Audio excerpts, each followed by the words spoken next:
What if I told you that a man discovered truths so profound about reality that they burned him alive for it, that he saw beyond the veil of existence and paid the ultimate price for knowledge?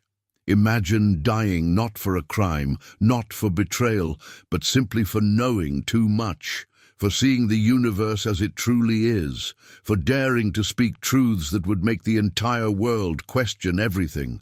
This man wasn't a criminal, he was a genius, a visionary, someone who penetrated the deepest mysteries of existence while humanity still slept in darkness. He spoke about infinite dimensions, about the death of the soul, about cosmic secrets the church guarded under lock and key, and for that, he was sentenced to the stake. But here's the most terrifying part. Everything he said was right. Centuries later, science proved it. He knew, and they killed him precisely because of that. What did he discover? Why were his words so dangerous? And what do his revelations mean for you right now, today? Brace yourself, because this story will shake everything you think about reality, truth, and power. Picture this. A young monk in Italy, 1600 years after Christ walked the earth, staring at the night sky. But he wasn't just looking at stars like everyone else. He was seeing something that would get him killed. Something that would shatter every belief humanity held sacred. Giordano Bruno was born in a world that believed Earth was the center of everything. The sun, the moon, the stars, all of it revolved around us. We were special. We were chosen. God made the universe for humanity, and everything else was just decoration in our cosmic theater. But Bruno saw through the lie. While others saw a ceiling of lights, he saw endless worlds, infinite universes. Countless planets spinning around countless suns, stretching forever in every direction. No center, no edge, no beginning or end. Think about how terrifying that is, how small it makes you feel, how meaningless in the grand scheme of things. But here's what makes it even more powerful. Bruno didn't have telescopes. He didn't have mathematics to prove it. He didn't have spaceships or satellites or any of the tools we use today to understand the cosmos. He had something far more dangerous. Pure insight, raw vision, the ability to see reality with his mind alone. He understood that the universe couldn't be contained, that infinity wasn't just a concept, but the actual nature of existence. Every star you see at night, another sun. Every sun surrounded by worlds, every world potentially harboring life, consciousness, intelligence. This wasn't poetry. This wasn't fantasy. This was Bruno describing the cosmos exactly as modern science would confirm it 400 years later. He knew about exoplanets before we had the word. He understood cosmic plurality before we had the proof. He grasped the infinite nature of space before Einstein was even born. But knowledge like this comes with a price. The Church taught that humanity was God's special creation, that Earth was unique, that we were the purpose of everything. Bruno's vision destroyed all of that in one sweeping revelation. If there are infinite worlds, infinite beings, infinite possibilities, then what makes us special? What makes our religious beliefs the only truth? What makes our planet the center of divine attention? Nothing. And that's exactly why they wanted him dead. Bruno traveled across Europe, sharing his insights. He wrote books. He gave lectures. He refused to stay silent even when the danger became obvious. People called him crazy. They called him heretic. They called him dangerous. But he kept speaking because he had seen something true, something real, something that couldn't be unseen. Imagine having knowledge that could free humanity from its own ignorance, but knowing that sharing it would cost you everything. Would you speak? Would you stay silent? Would you compromise? Bruno chose truth over safety every single time. He could have recanted. He could have said he was wrong. He could have bowed down and begged for mercy. They gave him 8 years to think about it. 8 years in dark cells, in chains, alone with his thoughts. 8 years to choose between his life and his truth. He never wavered, because once you see infinity, once you understand the true nature of reality, you can't go back to the small lies that keep everyone else comfortable. You can't pretend the universe is tiny when you've seen its endlessness. You can't bow to earthly powers when you've grasped cosmic truth. Bruno saw what we're only beginning to understand today. That reality is far stranger, far bigger, far more magnificent than any religion or science of his time could imagine. That consciousness might be woven into the fabric of existence itself. That we're not separate from the universe but expressions of it, tiny waves in an infinite ocean of being. This vision made him the most dangerous man alive, not because he threatened anyone's life, not because he wanted power or wealth, but because he threatened something far more valuable to those in control. He threatened their version of reality itself. So what exactly did Bruno discover that made him so dangerous? What truths were so powerful that they demanded his silence, his submission, or his death? Start with this. Everything you've been taught about your place in existence is a comforting lie designed to make you feel important. The universe doesn't revolve around you. It doesn't revolve around Earth. It doesn't revolve around anything. Bruno understood that the cosmos operates on principles that have nothing to do with human beliefs or desires. While the church preached that God created a perfect hierarchy with humanity at its peak, Bruno saw something completely different. He saw a universe without favorites, without chosen ones, without special purposes assigned by divine decree. Think about what this means for a moment. Every religion tells you that you matter in some cosmic sense, that there's a plan, that someone or something out there cares about your individual existence, that your prayers are heard, that your soul has a destination, that your life has meaning written into the fabric of reality itself. Bruno looked at the infinite expanse of existence and realized none of that was true. Not in the way people believed. The universe wasn't a stage built for human drama. It was something far more profound and far more indifferent. He spoke about worlds beyond counting, not just planets circling our sun, but planets circling every sun, stretching forever in all directions, each world potentially holding life, each life potentially developing consciousness, each consciousness potentially asking the same questions we ask, feeling the same fears we feel, searching for the same meanings we search for. But here's where it gets truly radical. Bruno didn't just say there were other worlds. He said these worlds had no connection to our religious stories. That God, if such a being existed, wasn't focused on Earth any more than on countless other worlds. That Jesus, if he existed, wasn't a cosmic savior, but perhaps a local teacher whose message applied to one tiny planet in an infinite sea of existence. Can you imagine how this sounded in 1599? In a world where questioning the church meant questioning reality itself, where every authority, every institution, every power structure depended on maintaining the belief that humans were special, chosen, watched over by divine forces. Bruno wasn't just challenging astronomy, he was dismantling the entire psychological foundation of his civilization. He went further.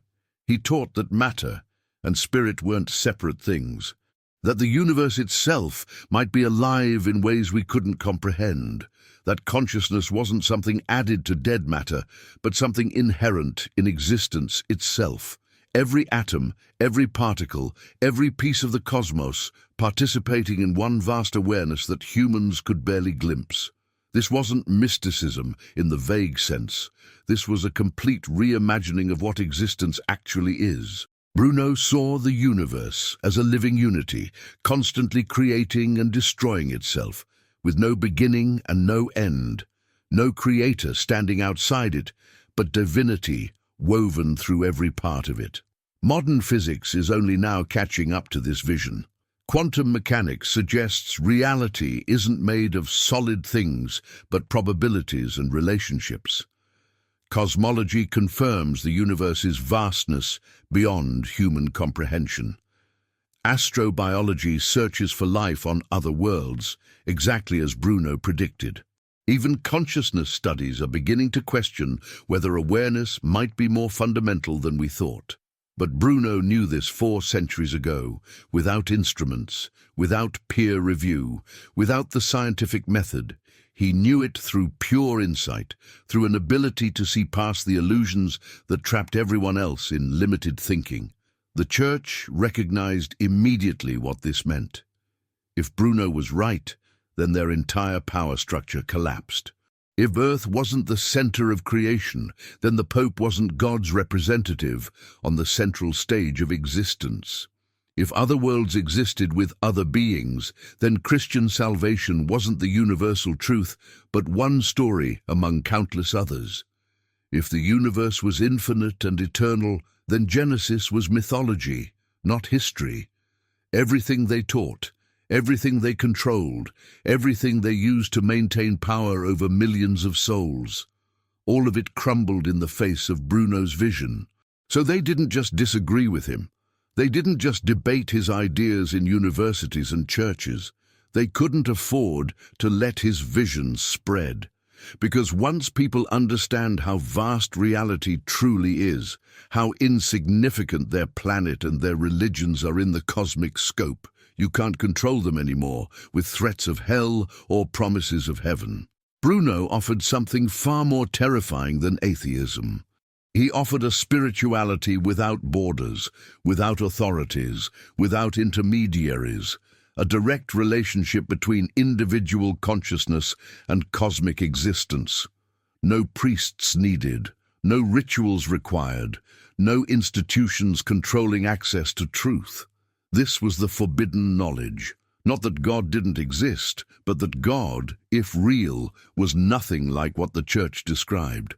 That reality operated on principles far beyond human religious stories. That we were simultaneously less important and more connected than we'd ever imagined.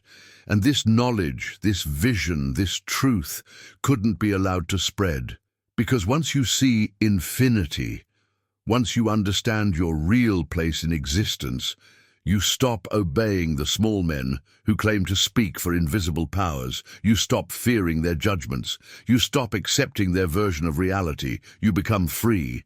And free people are the most dangerous thing any power structure can face.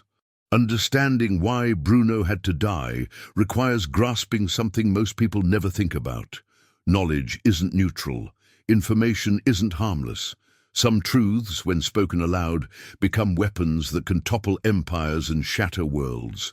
Bruno discovered this the hard way. Imagine living in a society where everyone agrees on basic reality. The sky is blue, water flows downhill, Earth sits at the center of everything. These aren't just facts. They're the foundation of how people understand their lives, their purposes, their places in the grand scheme. Challenge the small facts, and people shrug. Challenge the foundational ones, and they want you dead. Bruno didn't challenge details.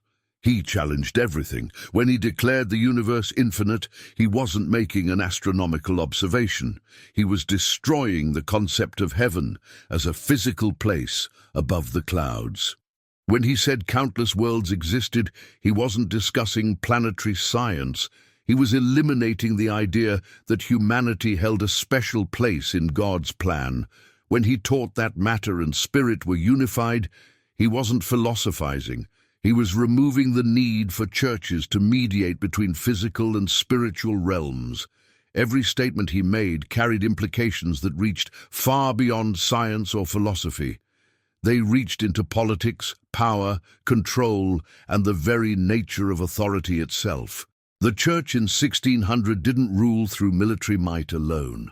They ruled through controlling what people believed was possible. They defined reality. They determined truth. They decided what questions could be asked and what answers could be accepted. This wasn't just religious authority. This was total information control. Bruno broke that control.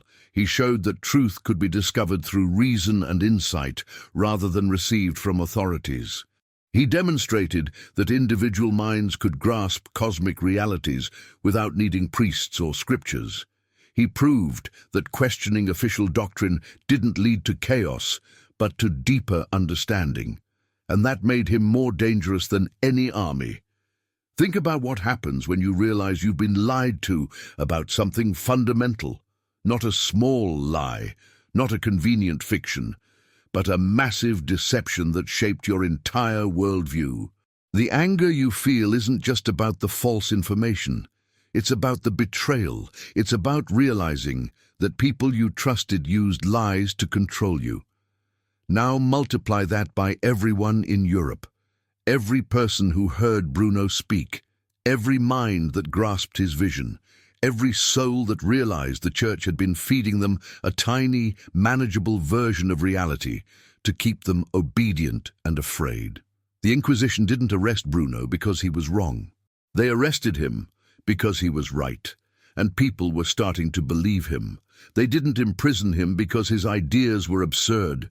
They imprisoned him because his ideas were convincing and spreading rapidly, despite official opposition. For 8 years, they kept him in cells. For 8 years, they tried every method they knew to make him recant. Torture, isolation, promises, threats, theological debates, psychological pressure, everything. He refused, every single time. Why? Because Bruno understood something crucial about truth and lies. Once you know something real, truly know it in your bones and blood and soul, you can't unknow it. You can pretend, you can stay silent, you can lie to save yourself, but you carry that truth inside you forever, and it changes who you are at the deepest level. Bruno had seen infinity. He had grasped the true nature of existence. He had understood realities that most humans never glimpse in entire lifetimes. And having seen these things, having known these truths, he couldn't pretend the universe was small and controllable and centered on human concerns. The authorities gave him every chance to save himself. Recant your heresies. Admit you were wrong. Bow down. Beg forgiveness, return to the fold. They didn't want to kill him. Killing him made him a martyr. They wanted submission. They wanted him broken. They wanted him to prove that even the most enlightened mind would eventually choose survival over truth. He denied them that victory. By the way, if you're curious to go even deeper and integrate your shadows and light, check out the Sim Method ebook. It's a concise guide that can help you unlock your inner power in just 5 minutes a day. The link is in the first pinned comment below. On February 17th, 1600, they led him to Campo de' Fiori in Rome. They stripped him naked. They tied him to a wooden stake. They piled wood around his feet, and they gave him one final chance to recant. He looked at his executioners and said something that echoes through history. His exact words are disputed, but the essence is clear. He told them they feared delivering his sentence more than he feared receiving it. He told them truth would survive his death. He told them they were the ones who should tremble, not him. Then they lit the fire. What happened in that moment when flames consumed Bruno's body reveals everything about how power maintains itself through controlling information. The church didn't just kill a man. They attempted to kill his ideas, to erase his vision, to make sure his truths died with him in smoke and ash. But secrets have a strange quality. The harder you try to bury them, the more they demand to be uncovered. The more violently you suppress truth, the more powerfully it eventually emerges. The church learned this lesson the hard way. They burned his books. Every manuscript they could find went into flames, just like their author. They banned his writings. They forbade speaking his name. They tried to eliminate every trace that he had ever existed.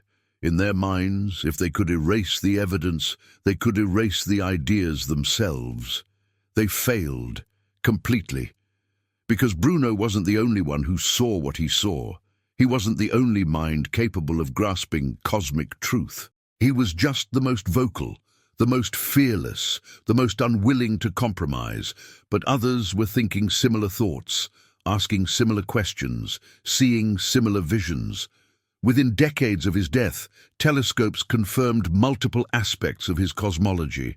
Galileo saw moons orbiting Jupiter, proving not everything circled Earth. As astronomy advanced, every prediction Bruno made started coming true. The universe was vastly larger than official doctrine claimed. Stars were distant suns. Planets existed beyond our small solar system. The cosmos operated on natural laws, not divine whims. The church had killed the messenger, but couldn't stop the message. Here's what they really feared. Bruno didn't just challenge specific doctrines.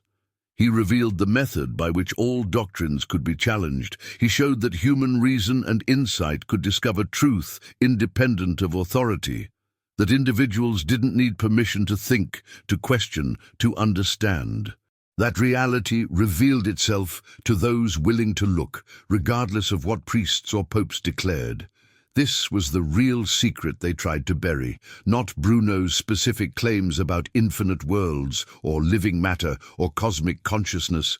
Those were just symptoms of something far more dangerous.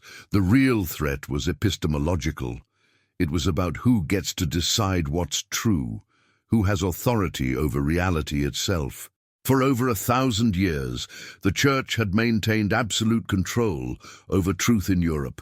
They decided what books people could read, what ideas could be discussed, what questions could be asked, what answers were acceptable. They built an entire civilization on the premise that truth came from divine revelation, interpreted by priests, enforced by violence. Bruno demonstrated an alternative path, truth through observation, through reason, through direct mystical insight. Through refusing to accept official answers that contradicted evident reality, through trusting your own mind more than inherited doctrine. Once people learned this method, the Church's power was doomed. Maybe not immediately, maybe not for centuries, but inevitably, because you can't maintain information control once people realize they don't need gatekeepers to access truth. The secrets they buried weren't just astronomical facts. They were methods of knowing, ways of thinking, approaches to reality that empowered individuals and diminished institutional authority. Every time Bruno said the universe was infinite, he was really saying, your mind is free to explore without limits.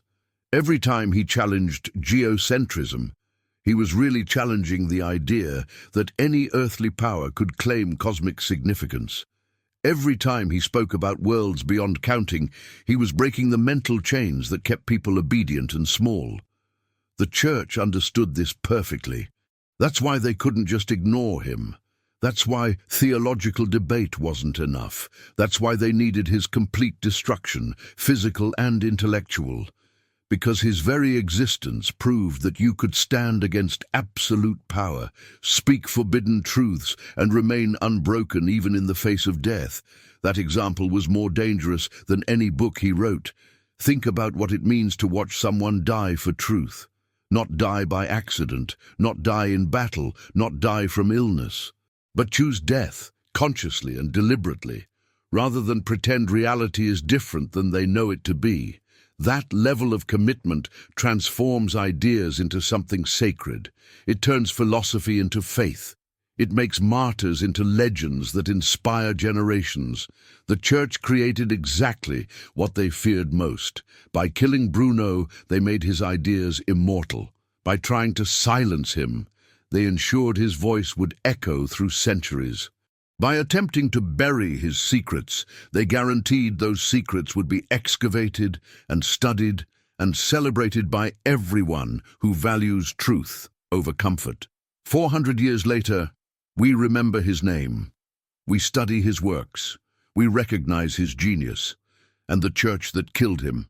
They apologized, not officially, not formally, but through silence and embarrassment and the slow recognition that they were completely, utterly, catastrophically wrong. The secrets survived. The truth emerged.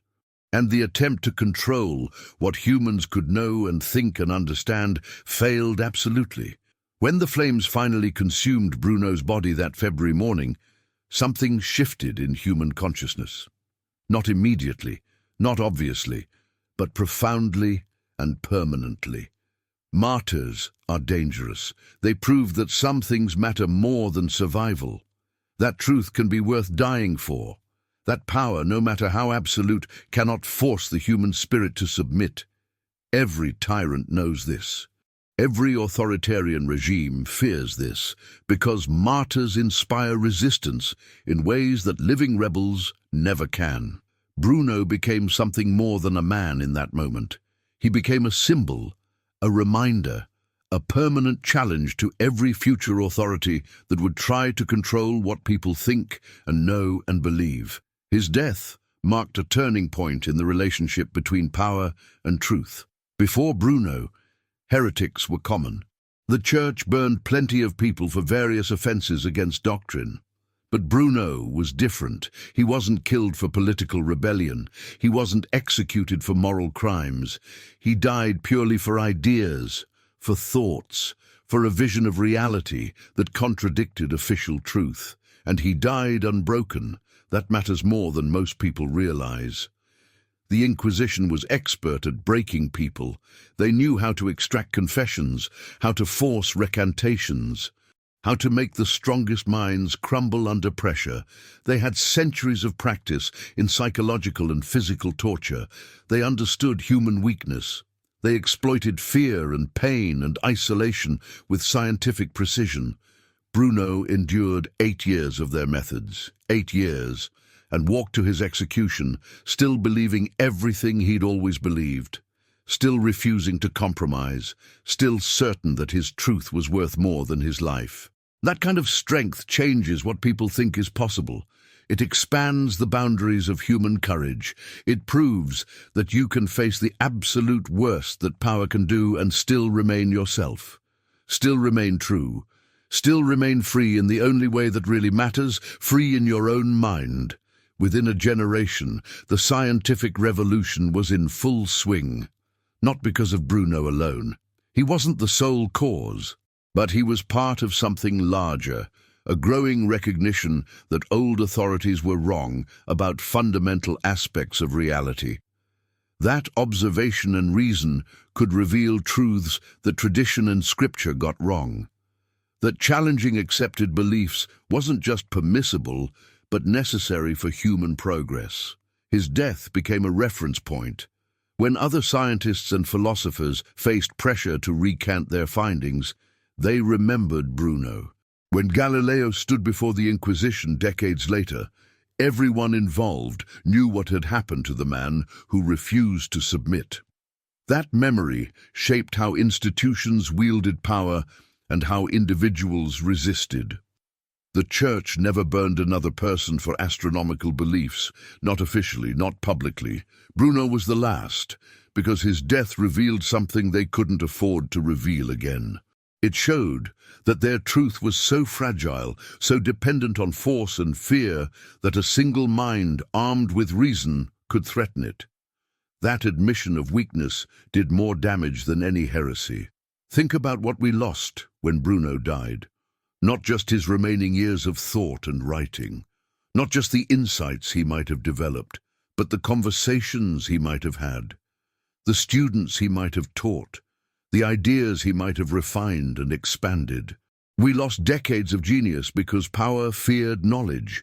But think also about what we gained. We gained absolute proof that truth is stronger than violence, that ideas survive their authors, that trying to kill knowledge only ensures it spreads faster and deeper, that martyrdom transforms individuals into movements and philosophy into revolution. Bruno's death proved you cannot kill truth by killing truth-tellers. You can delay discovery. You can slow acceptance. You can make the path harder and more dangerous, but ultimately, reality asserts itself, evidence accumulates, lies become unsustainable, and the truths that cost lives to speak eventually become common knowledge that children learn in school. Today, we know the Earth orbits the Sun. We know planets circle other stars. We know the universe is vast beyond human comprehension. We know consciousness remains mysterious, and matter operates on principles that seem almost magical. We know everything Bruno died for saying, and we know it because he refused to pretend otherwise, because he chose truth over safety, because he demonstrated that some things matter more than breathing, more than eating, more than avoiding pain, that integrity exists, that courage is real, that the human spirit can be greater than its circumstances. His death changed everything because it proved what power most fears, that you cannot break everyone, that some minds will not submit, that truth, once seen, cannot be unseen, and that killing the messenger only